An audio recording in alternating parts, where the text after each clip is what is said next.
Hi everyone. आप सभी का स्वागत है केमिस्ट्री की दुनिया में। आपने मेरे पिछले वीडियो को बहुत सपोर्ट किया है, इसके लिए बहुत ही धन्यवाद। आज हम केमिस्ट्री का क्लास 12 का अनसॉल्व पेपर का पार्ट नंबर 2 लेकर आए हैं। पहला सेट अपना डीजेड सेट है।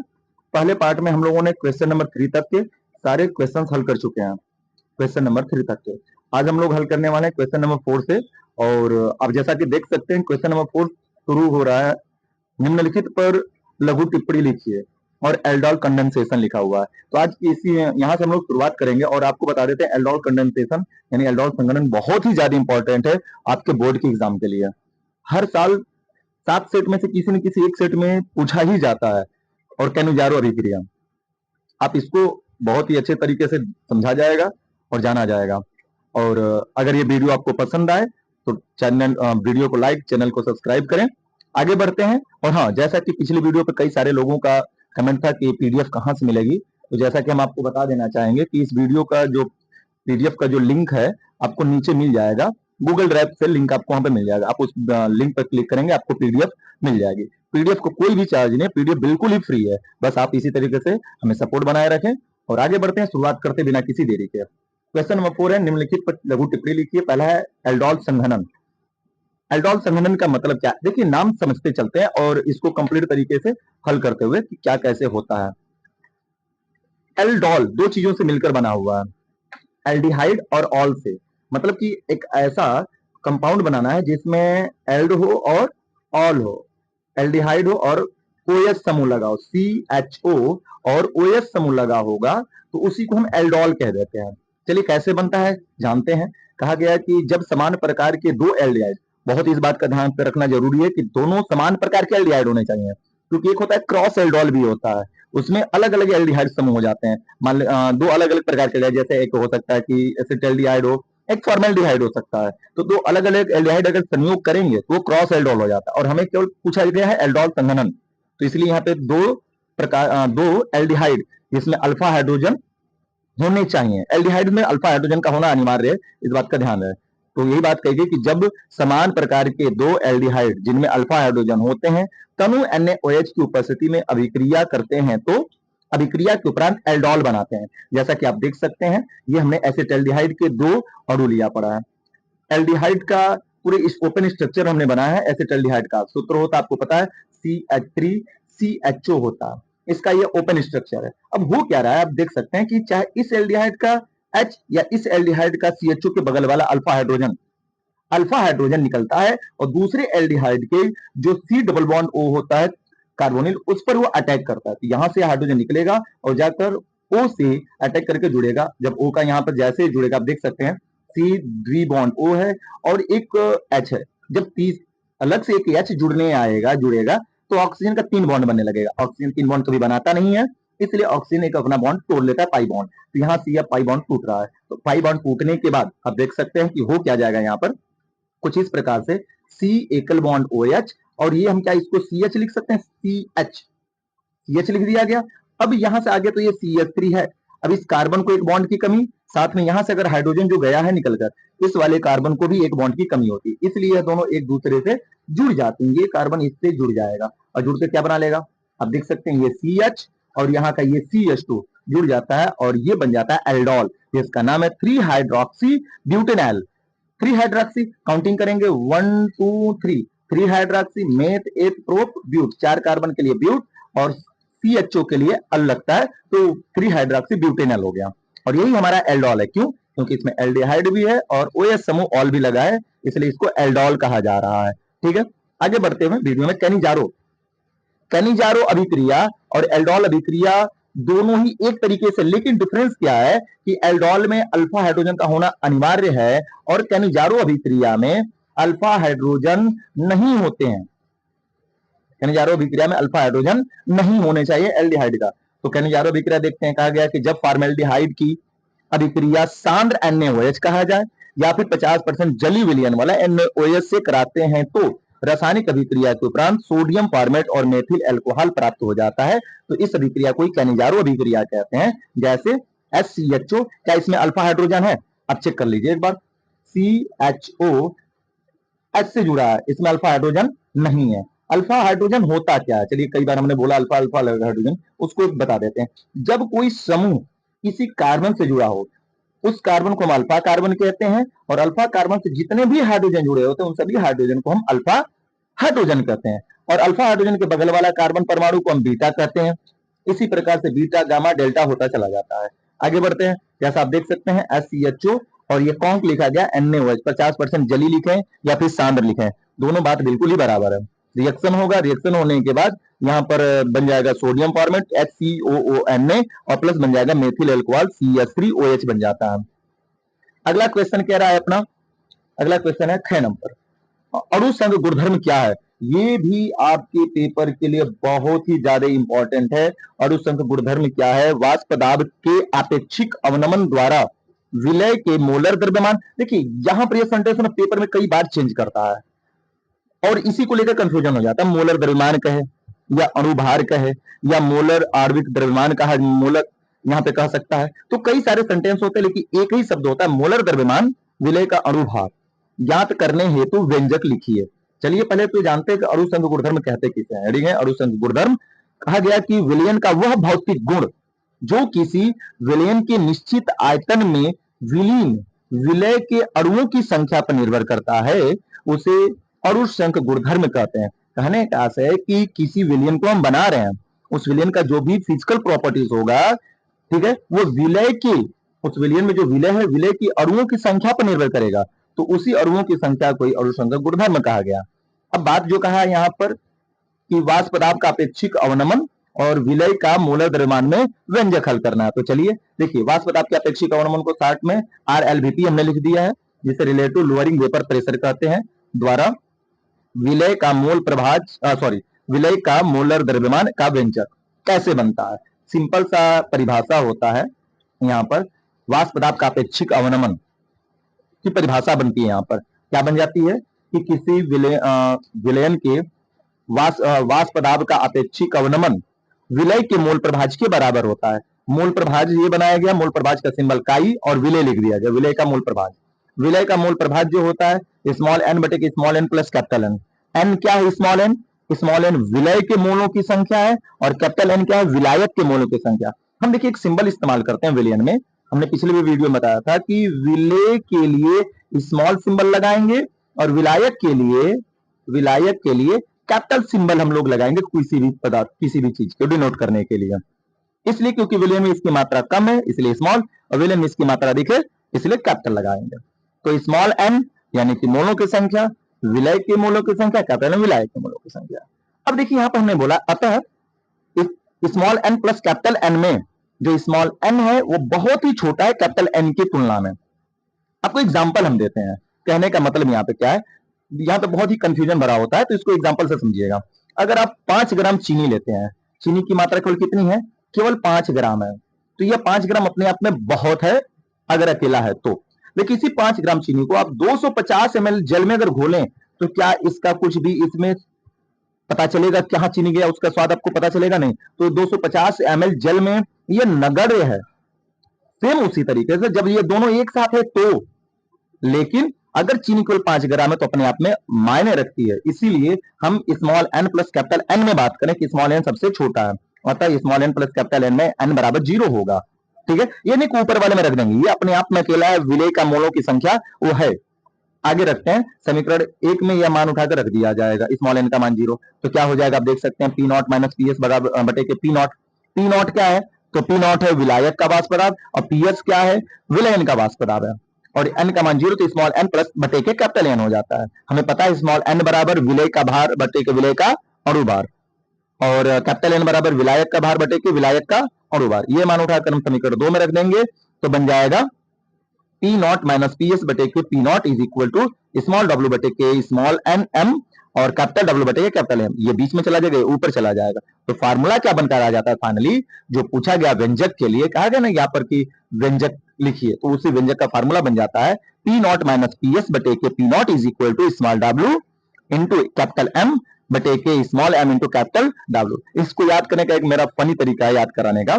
ये तो वाष्प पदार्थ का अपेक्षिक अनुपात P0 माइनस PS बटे के P0, छोटका डबलुआ की छोटकी मम्मी, छोटका डबलुआ की बड़की मम्मी, ठीक है ना, और बड़का डबल हुआ की बड़की मम्मी, इस तरीके से याद किया जाता है। इसको याद कर सकते हैं आप अलग अपने तरीके से लैंग्वेज अगर याद कर सकते हैं।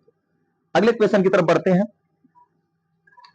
अगला क्वेश्चन कहता है अपना ग नंबर, देखिए ग नंबर क्या कह रहा है, आपको बता देते हैं कि आपको हर एक सेट में 7 सेट बनते हैं, 7 सेट में से 5 से 6 सेट में आपको इस तरीके का क्वेश्चन मिलना अनिवार्य है, कंफर्म है, मिलेगा। तो ये वेरी इंपॉर्टेंट क्वेश्चन है। क्वेश्चन समझते हैं क्या दिया कह रहा है कि निम्नलिखित अभिक्रिया के लिए एनोड व कैथोड पर होने वाली अर्ध अभिक्रिया लिखिए तथा सेल का विद्युत वाहक बल जिसको ईएमएफ कहा जाता है ज्ञात कीजिए। देखिए सेल दिया है, सेल अभिक्रिया दिया गया है 2Ag पर plus CD cadmium reaction 2Ag plus CD पर 2 प्लस दिया गया, और इनका मानक इलेक्ट्रोड विभव का मान, सिल्वर के मानक इलेक्ट्रोड विभव का मान प्लस 0.80 वोल्ट और कैडमियम के मानक इलेक्ट्रोड विभव का मान माइनस 0.40 वोल्ट दिया गया। हल करने का तरीका देखिए, ईएमएफ तो हमसे पूछ लिया, गौर करिएगा, ईएमएफ पूछा है। ईएमएफ का मतलब होता है कि ई नॉट सेल निकालने के लिए कह रहा है, सॉरी हमसे कह रहा है ई सेल निकालने के लिए, ई सेल निकालने की बात कर रहा है। तो ई सेल निकालने के लिए हमें जो दोनों धातु दी गई, दोनों धातुओं की सांद्रताएं चाहिए। क्या दोनों धातुओं की सांद्रताएं क्वेश्चन में दिया है? नहीं दिया है। तो इसलिए हम विद्युत वाहक बल को हम ई नॉट सेल ही यहां पे मानेंगे, मानक विद्युत वाहक बल की ही गणना कर सकते हैं। हम ई सेल की गणना नहीं कर सकते बिना मेटल की सांद्रता दिए हुए। तो इसलिए इस क्वेश्चन में हम लोग केवल किसकी गणना करेंगे? ई नॉट सेल की, न कि ई सेल की गणना बिल्कुल ही नहीं हो पाएगी बिना सांद्रता की। हाँ, कई जगहों पे इसको क्या मान लिया जाता है कि मेटल की सांद्रता 1 मान ली जाती है, तो ई नॉट सेल कहें या ई सेल कहें दोनों ही बराबर आ जाते हैं, ठीक है ना। 1 मान ली जाएगी सांद्रता तो बराबर आ जाते हैं। तो जैसा भी आप समझ सकते हैं, यहाँ पर 2Ag पर plus CD reaction 2Ag plus CD पर 2 प्लस है। अर्ध सेल बनाने का तरीका देखिए, बहुत ही आसान है। अर्ध सेल अभिक्रिया प्रोडक्ट से बनाइए, सबसे पहले प्रोडक्ट लिखिए 2Ag, Ag किससे बना होगा? सिल्वर से ही बना होगा, सिल्वर से बना होगा, सिल्वर से बना। पहले हमने इस पर Ag लिखा था, इधर भी Ag ही था, लेकिन बैलेंस करने के लिए एक इलेक्ट्रॉन जोड़ा और दोनों तरफ इलेक्ट्रॉन, दोनों में अभी इलेक्ट्रॉनों की संख्या बराबर हो, इसे 2 से मल्टीप्लाई करना पड़ा। तो 2 माइनस 2 प्लस, कटकर 0, इधर 0, दोनों पक्ष बराबर होने चाहिए। और ये इलेक्ट्रॉन ग्रहण कर ला, इससे अभिक्रिया कौन सी हो रही है? अपचयन की, और अपचयन की अभिक्रिया हमेशा कैथोड प्लेट पर होती है। और दूसरी में बात करें, कैडमियम है, कैडमियम ने 2 इलेक्ट्रॉन त्यागा तो CD पर 2 प्लस हुआ। इलेक्ट्रॉन त्यागने वाली अभिक्रिया ऑक्सीकरण की कहलाती है, और ऑक्सीकरण की अभिक्रिया किस प्लेट पर होती है? तो एनोड प्लेट पर होती है। दोनों में इलेक्ट्रॉन बैलेंस से बराबर है, इसलिए इलेक्ट्रॉनों की संख्या जो बैलेंस, वही स्मॉल एन का मान कितना हुआ अपने पास? 2, स्मॉल एन का मान 2 है। अब ई नॉट सेल निकालने का जो तरीका है, सिंपल सा फार्मूला है, E naught cell is equal to E naught cathode minus E naught anode. या फिर हम रख सकते हैं इस तरीके से भी, E naught right hand side minus E naught left hand side पर भी रख सकते हैं, लेकिन यहाँ पे सेल नहीं दिया हुआ है, हमें सेल बनाकर नहीं दिया है, सेल बनाना है, तो हम कैथोड माइनस एनोड पर रख सकते हैं, क्योंकि कैथोड और एनोड हमें मिल चुका है। चलिए रखते हैं। कैथोड कौन से प्लेट की हो रही है? सिल्वर प्लेट, और सिल्वर प्लेट का मानक इलेक्ट्रोड विभव का मान कितना दिया गया है? प्लस 0.80, माइनस से माइनस रख देंगे, और आगे लिखा हुआ देख सकते हैं एनोड, और एनोड की विक्रिया किस पर? कैडमियम पर, और कैडमियम का मानक इलेक्ट्रोड विभव का मान दिया है माइनस 0.40, रख दिया गया, माइनस माइनस प्लस हो जाएगा, जुड़ जाएगा, और जुड़ने के बाद प्लस 1.20 वोल्ट आ गया ई नॉट सेल का मान। अगर ई सेल निकालते हैं, बाय द वे अगर आप करेंगे नहीं ई सेल कैलकुलेट ही करना पड़ेगा, तो हमें इन दोनों की सांद्रताएं माननी पड़ेगी 1 और जब सांद्रता 1 मानेंगे तो उस स्थिति में ई नॉट जो सेल है वह ई सेल के बराबर हो जाता है, यानी कि ई सेल का भी जो मान होगा वो कितना हो जाएगा? प्लस 1.20 वोल्ट ही हो जाएगा। चलते हैं नेक्स्ट क्वेश्चन की तरफ। अगला क्वेश्चन है, घर नंबर दिया गया है, लेंथेनाइड संकुचन क्या है ये भी समझिए। आप कहेंगे इस बार बहुत ही ज्यादा इंपॉर्टेंट क्वेश्चन, हाँ जी बिल्कुल है इंपॉर्टेंट। आप अनसॉल्व पेपर ऐसा कर दिए और आपके पास होना अनिवार्य ही है अनसॉल्व पेपर खरीद कर इसमें देखेंगे आप जब पेपर में, तो आपको मिलेगा कि कई बार ये लगातार क्वेश्चंस पूछे गए हैं, इनसे बाहर क्वेश्चंस नहीं बनते हैं। इसलिए हम बार बार बोलते हैं आपको कि मिनिमम आप पेपर से पहले 3 वर्षों का पेपर तो सॉल्व ही कर लीजिए।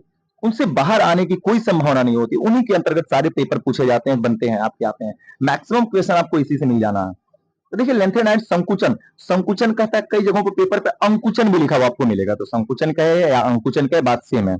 इसे कहते हैं लेंथेनाइड श्रेणी के तत्वों का इलेक्ट्रॉनिक विन्यास करने पर एक ही कोष में लगातार इलेक्ट्रॉनों की संख्या बढ़ती है, अर्थात परमाणु का आकार और परमाणु की त्रिज्या परमाणु क्रमांक के बढ़ने के साथ साथ घटता है। आपने पढ़ा होगा आवर्त सारणी, तो जानते हैं कि आवर्त सारणी में हम बाएं से दाएं जाते हैं तो परमाणु क्रमांक जैसे जैसे बढ़ता है तो परमाणु की त्रिज्या क्या होती है, घटती है, क्योंकि एक ही कोष में लगातार इलेक्ट्रॉन बढ़ते हैं। और जब एक ही कोष में लगातार इलेक्ट्रॉन बढ़ेंगे तो क्या बढ़ता है, फिर उसके बाद बढ़ जाता है नाभिकीय आवेश का मान बढ़ जाता है। जैसा आप देख सकते हैं नाभिकीय आवेश का मान बढ़ता है, परमाणु क्रमांक बढ़ने के साथ साथ घटता रहता है परमाणु का आकार और परमाणु की त्रिज्या, जिससे नाभिकीय आवेश बढ़ जाता है और कोष नाभिक की ओर सिकुड़ने लगता है। अतः इस क्रिया को ही लेंथेनाइड संकुचन कहते हैं। आगे इसी क्वेश्चन में एक बात कहा था कि लेंथेनाइड के ऑक्साइडों Ln2 का होल का थ्राइस Ln2O3 व हाइड्रोक्साइड, इसके जो हाइड्रोक्साइडों हैं LnOH का होल का थ्राइस को क्षारीय गुणों के बढ़ते क्रम में लिखिए। देखिए लेंथेनाइड का जो हाइड्रोक्साइड है उन हाइड्रोक्साइड को हम लिखते हैं लेंथेनाइड का ऑक्साइड Ln2O3 और हाइड्रोक्साइड LnOH का होल के थ्राइस का क्षारीय गुण लेंथेनाइड संकुचन के कारण परमाणु क्रमांक बढ़ने पर घटता है। यानी जैसे जैसे परमाणु क्रमांक बढ़ेगा तो इनका जो क्षारीय गुण है लगातार क्या होगा, घटेगा। अतः क्षारीय गुण का बढ़ना का क्रम कुछ इस प्रकार से ऑक्साइड में, देखिए हम ऑक्साइड का भी लिख दिए हाइड्रोक्साइड का भी।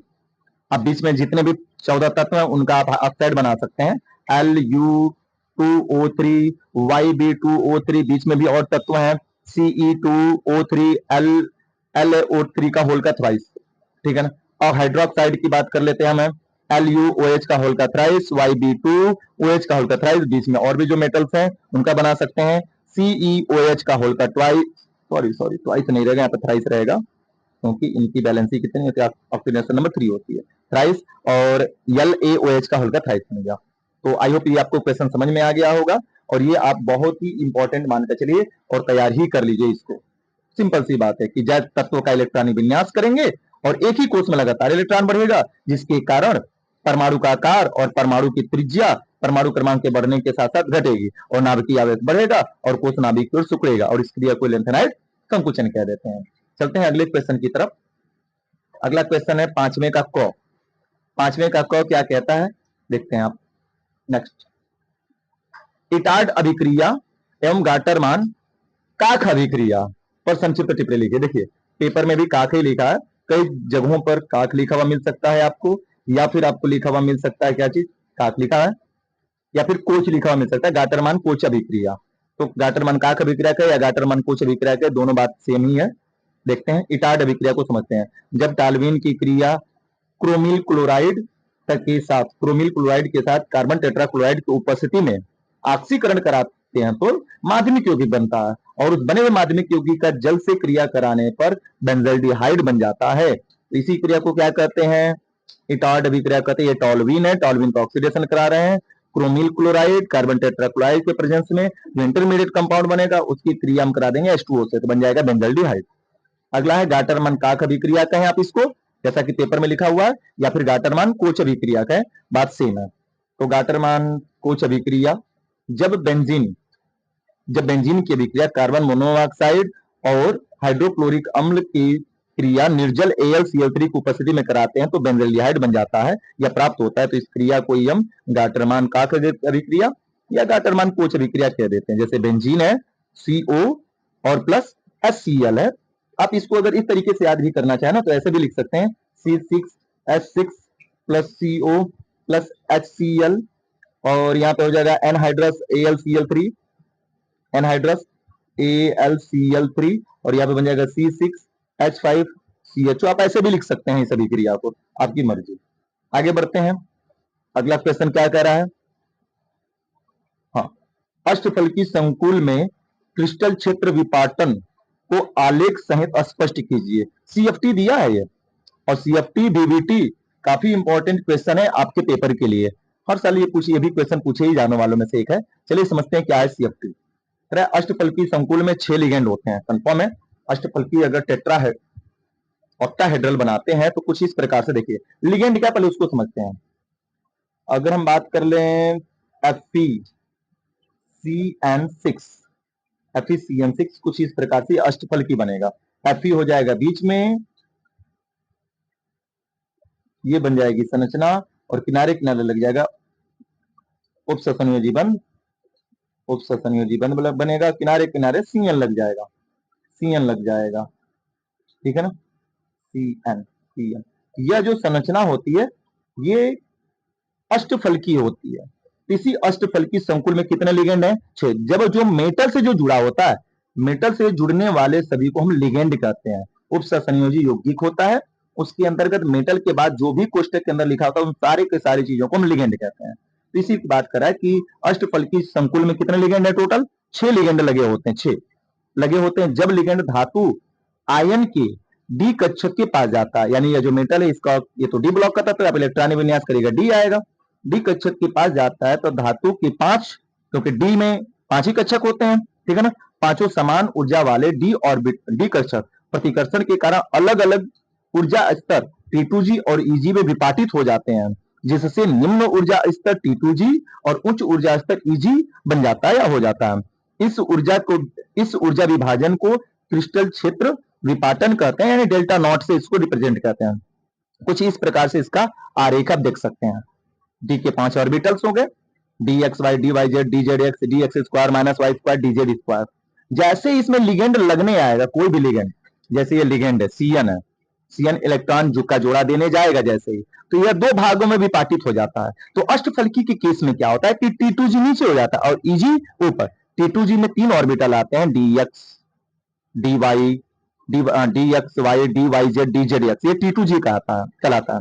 और d x square minus Y square D Z square को EG कहते हैं। तो अष्टफलकी में EG ऊपर T2G नीचे। अगर ये चतुष्फलकी संकुल की बात कर रहा होता तो EG नीचे T2G ऊपर हो गया होता, और इस बीच से जो मध्य वाला भाग बनता है उसको बेरी केंद्र कहते हैं, और बेरी केंद्र से 2 अलग अलग भाग बनते हैं। 5 में से 3 ऑर्बिटल नीचे रह गए तो 3/5 डेल्टा नॉट, या फिर आप इसको भाग दे दें तो 0 पॉइंट कितना कर सकते हैं, 0.6 डेल्टा नॉट कहते हैं, और इसको हम कहते हैं 0.4 डेल्टा नॉट भी इसको कह सकते हैं नीचे वाले भाग को, क्योंकि 5 में से 2 कक्षक ऊपर चले गए तो 2/5 डेल्टा नॉट बनता है। ये इसका रहा आरेख, आप पूरा अच्छे तरीके से देख लीजिए। नेक्स्ट चलते हैं अगले क्वेश्चन की तरफ। अगला क्वेश्चन तो ये भी आपके बोर्ड के एग्जाम का काफी इंपॉर्टेंट क्वेश्चन है। क्लोराउस नियम और न्यूमेरिकल हर साल इससे भी पूछे जाते हैं। क्लोराउस का नियम स्पष्ट कीजिए। NaCl HCl एवं NaAC के लिए लेमडा m नॉट, यानी इसको पढ़ते हैं लेमडा। लेमडा को लिखने के 2 तरीके हैं, ऐसे भी लिखा जाता है लेमडा नॉट m, इसको सीमांत मोलर चालकता, लेमडा m का मतलब सीमांत मोलर चालकता, या लेमडा m नॉट ऐसे भी लिखा जाता है। तो कुछ बुक में आप इस तरीके से लिखा पाएंगे, कुछ बुक में इस तरीके से लिखा पाएंगे, आपकी मर्जी, दोनों तरीके से लिख सकते हैं। तो सीमांत मोलर चालकता का मान क्रमशः NaCl का मान 126, HCl का मान 126.4, HCl का मान 425.9 है, और NaAC क्या है? नहीं समझ में आ रहा होगा आपको कि NaAC क्या है सर। Na जो AC है, AC एसीटेट का है, और एसीटेट मतलब CH3COO एसीटेट, और पीछे क्या लग जाएगा Na, तो इसी को शॉर्ट फॉर्म में NaAC लिखा जाता है, ठीक है ना, पेपर में। तो आप कंफ्यूज होंगे ये NaAC कौन सा नया यौगिक आ गया, तो AC मतलब एसीटेट, CH3COO को एसीटेट कहा गया। के लिए मोलर चालकता NaC का 90.0 Simon centimetre square mole inverse दिया गया है। तो कह रहा है HAC के लिए सीमांत मोलर चालकता का परिकलन कीजिए। अब बात है कि इसका क्यों पूछा जा रहा है। HAC का मतलब सर CH3COOH, और यह एक प्रकार का वीक एसिड है।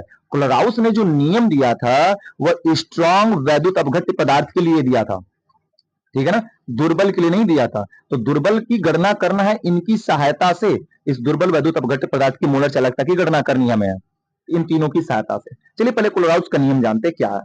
क्लोराउस ने सन 1875 ईस्वी में वैद्युत अपघट्य पदार्थ की अनंत अनुता पर मोलर चालकता की गणना करने के लिए एक नियम प्रतिपादित किया या प्रस्तुत किया। इनके अनुसार अनंत अनुता पर, यही परिभाषा यहाँ से इन्वर्टेड कामा में शुरू हो रही है, मेन परिभाषा, अनंत अनुता पर किसी वैद्युत अपघट्य पदार्थ की मोलर चालकता उसके सभी धनायनों तथा सभी ऋणायनों की मोलर चालकताओं के योग के बराबर होती है। जैसे lambda m infinite is equal to lambda m positive plus lambda m negative, यानी कि धनायन की मोलर चालकता और ऋणायन की मोलर चालकता का योग कर देंगे तो अनंत अनुता की मोलर चालकता के योग के बराबर। जैसा कि मैंने बताया कि इस तरीके का भी आप बना सकते हैं एम एन। अब चाहे तो इसके आगे स्मॉल एन भी लिख सकते हैं, N1 N2। N1 N2 क्या है? तो यह आणविकता या अणुओं की संख्या है। जैसे हम कोई अभिक्रिया लिखते हैं ना, तो अभिक्रिया के आगे जो अणु लिखते हैं, जैसे NaCl है तो 2 आगे लग गया तो वही N1 N2 लिखा गया। तो आप N1 N2 भी लगा सकते हैं, ऐसे भी रहने दे सकते हैं, कोई दिक्कत की बात नहीं है। अब आगे चलते हैं, जो न्यूमेरिकल दिया है इस न्यूमेरिकल को हल करते हैं, क्या कैसे होगा। देखिए न्यूमेरिकल क्लोराउस के नियम के आंकिक प्रश्नों को हल करने का सबसे आसान तरीका है। कौन सा बता रहे हैं आपको? सबसे आसान तरीका ये कि जिसका मोलर चालकता आपसे पूछ रहा है, सबसे पहले उसको लिख लीजिए रफ में। जैसे हमसे CH3COOH यानी दिया ना HAC की पूछ रहा है मान, HAC को ऐसे लिखेंगे, तो इसको अब अपघटित कराइए, CH3COO माइनस प्लस H पर प्लस, और इसकी मोलर चालकता बना लीजिए। और मोलर चालकता क्या बन जाएगी? इसकी बन जाएगी lambda CH3COOH infinite equal to lambda CH3COO minus और प्लस लेमडा H पर प्लस। ऐसा लिखना गलत, ये रफ का काम है, लेकिन हमने दुर्बल को तोड़ दिया और क्लोराउस का नियम नहीं लागू होता। ये अपने रफ का कार्य समझने के लिए, आसान बनाने के लिए हम क्या करेंगे, इसके बाद ये रफ पर करके छोड़े रहेंगे। इसके बाद क्या करेंगे, NaCl का, HCl का और NaAC का अपघटित करा के लिख लेंगे। चलिए रफ वाले को भी रोकते हैं और आगे पहले देखते हैं क्या करने के लिए हम बोल रहे हैं। जैसा कि यहां पर हमने किया है, अब देख सकते हैं क्वेश्चन, NaCl को तोड़ेंगे, Na plus plus Cl minus होगा, तो NaCl की अनंत अनुता पर मोलर चालकता Na पर प्लस और Cl पर माइनस के योग के बराबर। समीकरण 1। समीकरण नंबर 2 बना लेंगे, HCl को तोड़ लेंगे तो HCl की मोलर चालकता H पर प्लस और Cl पर माइनस की मोलर चालकता बन के समीकरण 2।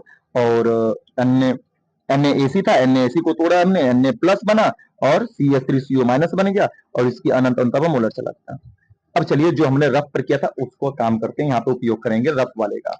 अब देखिए ये दोनों चीज हमको चाहिए लेमडा CH3COOH बनाने के लिए। क्या चाहिए? CH3COOH और चाहिए लेमडा H। ये देखिए इन तीनों समीकरणों में कहां मिल रहा है, किस जगह उपस्थित है तीनों समीकरणों में। क्या समीकरण नंबर 3 में हमें मिल रहा है लेमडा CH3CO माइनस, मिल रहा है समीकरण 3 में, और H प्लस किस में मिल रहा है? समीकरण 2 में।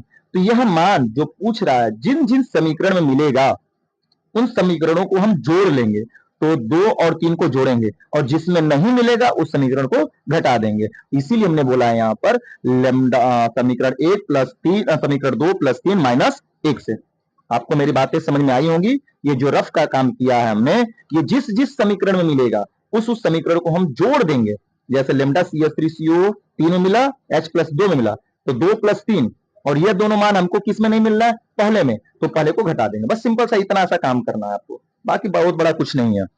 और आगे देखा जाए, अगर आपको क्लोराउस का नियम अच्छे से समझना है तो मैंने दूसरे लेसन का प्लेलिस्ट बनाकर डाला हुआ है और प्लेलिस्ट में सारी वीडियो अपलोड है, फ्री ऑफ कॉस्ट है सब। वहां पर आप जाकर क्लोराउस के नियम को अच्छे से समझ सकते हैं पूरा विस्तार से। उसको हमने न्यूमेरिकल भी हल कराए हुए हैं। ठीक है, आगे बढ़ते हैं और दोनों को जोड़ा जाए। देखिए समीकरण 2 समीकरण 3 लेफ्ट का लेफ्ट और राइट का राइट में जोड़ेंगे, और माइनस समीकरण नंबर 1 हमने कर दिया माइनस, इज इक्वल टू समीकरण 2 का मान lambda H plus lambda Cl minus plus समीकरण 3 lambda Na plus lambda CH3COO minus, और समीकरण 1 lambda Na plus minus lambda Cl minus हमने कर दिया। अब इसके बाद देखिए Cl माइनस है, Cl माइनस कट गया, Na प्लस है, Na प्लस। ये माइनस क्यों है? क्योंकि यहाँ पे माइनस किया गया तो ये माइनस दोनों में मल्टीप्लाई हो जाए ना, प्लस प्लस माइनस हो जाता है। कट गया, कटने के बाद क्या बच रहा है? H प्लस बचता हुआ दिख रहा है, CH3CO माइनस दिख रहा है, और हमें पता है कि इन दोनों को जोड़ेंगे तो क्या बन जाएगा? दोनों बन जाएगा लेमडा CH3COOH बन जाएगा। और इनका मान हमें पहले से पता है, क्वेश्चन में दिया है लेमडा NaCl का मान 126.4, लेमडा HCl का मान 425.9 और लेमडा NaAC का मान 91.0 दिया है। यह मान हम उठाकर इस मान में यहाँ पर पुटअप कर देंगे, वैल्यू दिया गया मान इस समीकरण में रख रहे हैं। तो 425 HCl का मान दिया है, CH3CON का मान 91 दिया है, NaCl का मान 126.4 दिया है। अगर कैलकुलेट कर देंगे तो लेमडा इनफाइनाइट दोनों को जोड़ देंगे तो इनफाइनाइट बन जाएगा CH3CO और लेमडा इनफाइनाइट CH3COOH का मान कितना मिल गया हमें 390.5 siemens centimetre square mole inverse मिल जाता है। आप इसको चाहे तो lambda HAC infinite is equal to 390.5 siemens centimetre square mole inverse भी लिख सकते हैं। चलिए अगले क्वेश्चन की तरफ चलते हैं बिना किसी देरी किए हुए। अगला क्वेश्चन कह रहा है अपना घ नंबर कहता है निम्नलिखित पर संक्षिप्त टिप्पणी लिखिए। प्रोटीन का विकृतीकरण, देखिए विकृतीकरण का मतलब बिगड़ जाना, यानी प्रोटीन का गुण बदल जाए। और दूसरा नंबर है न्यूक्लिक